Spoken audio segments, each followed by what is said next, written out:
What happened to Sri Lanka? Do you remember another major issue from 2021 alongside the forex crisis?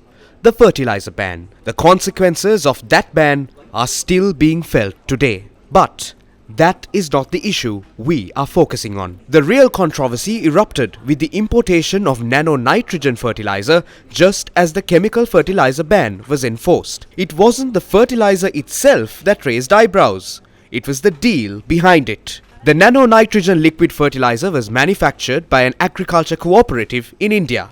Once again, the real story here isn't about the fertilizer. It's about how the deal was handled. Instead of a transparent government-to-government transaction, the deal was funneled through a private company disregarding a tender process. The company involved in Sri Lanka was an entity named United Farmers Trust Limited. The whistleblower on this deal was none other than Minister Vijitha Herath, who was an opposition MP at the time. PB Jayasundara has intervened and instructed the People's Bank to open a new account in its town hall branch. What is the name of the new account? United Farmers Trust Limited account. That means a new company has been formed on the 18th. The funds of People's Bank is transferred to the account of a private company. This isn't a small amount. It is $1.257 million. It translates to more than 290 million rupees. How can the People's Bank transfer a large amount of money to a private company? So, what happened then? On the 18th of October 2021, the government instructed the bank to transfer $1,247 million to the United Farmers Trust account.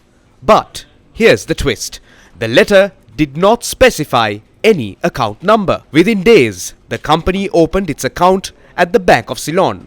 By the 29th of October, that account was mysteriously closed. And that's not it.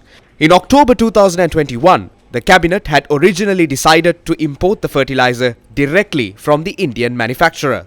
That didn't happen. Instead, on the 15th of November, the cabinet authorized the purchase through a local company. This company was registered as a limited liability company on the 22nd of May 2021, a mere 24 days before the government imposed the fertilizer ban. Out of 5 shareholders, a staggering 96% of the company's shares were owned by a single person. The government had ordered 2.1 million litres of nano nitrogen liquid fertilizer. In India, the cost of a 500 milliliter bottle was 245 Indian rupees, roughly $3.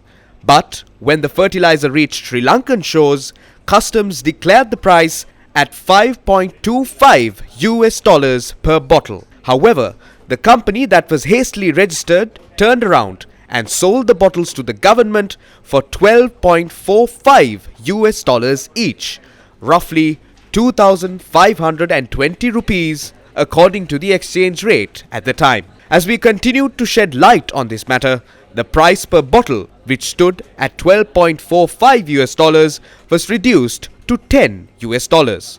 But by that time, the government had proceeded to purchase 100,224 bottles at the higher rate, while 206,232 bottles were purchased at a slightly lower rate of $10.